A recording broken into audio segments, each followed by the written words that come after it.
A Minneapolis activist is out of jail today after he says he was the victim of police brutality. Officers showed up at the home of Al Flowers on Saturday. That's when the police report says Flowers assaulted a police officer. The community activist and former mayoral candidate told us he did nothing wrong. I didn't know what happened that night, Reg. I mean, I did everything I was supposed to do right. And I still end up with staples in my head and stitches in my eye and my ribs. I don't know what's going on.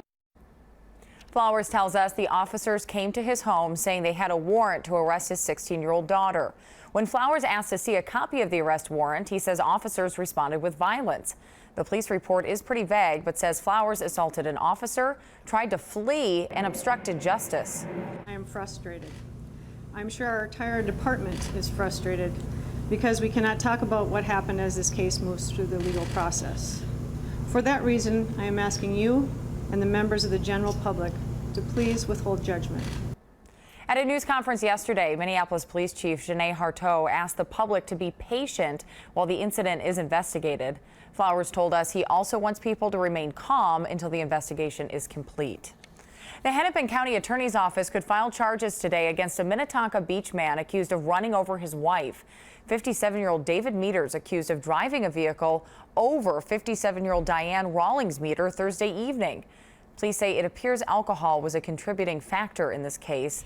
It happened near their home in the 2600 block of Arcola Lane in Minnetonka Beach. Diane Meter was taken by helicopter to North Memorial Medical Center, where she died about an hour and a half after she was hurt.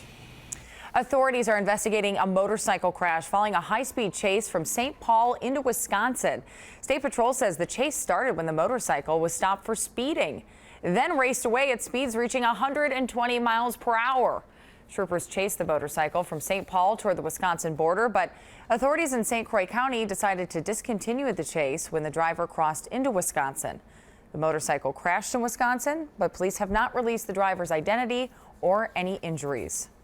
Starting this Friday, August 1st, if you're caught speeding through a construction work zone, you could be fined an automatic $300.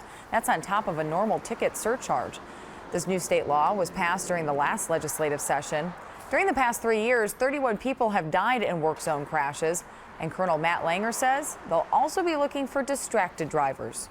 When we tackle distracted driving, we don't limit that issue to cell phones and texting. It truly is everything that's bringing your attention away from driving. Once the law goes into effect on Friday, you'll start seeing extra signs in some work zones looking like this one. Besides posting the lower speed limit, you'll actually see a warning, too, about those increased fines. A bacteria outbreak has forced a popular Minneapolis beach to close. On Thursday, tests found a high level of E. coli at Lake Calhoun's Thomas Beach. That's where the Minneapolis Aquatennial held its big beach bash just a week ago. Park Board says the beach will remain closed until levels go down. Other beaches, though, on the lake are safe to swim in.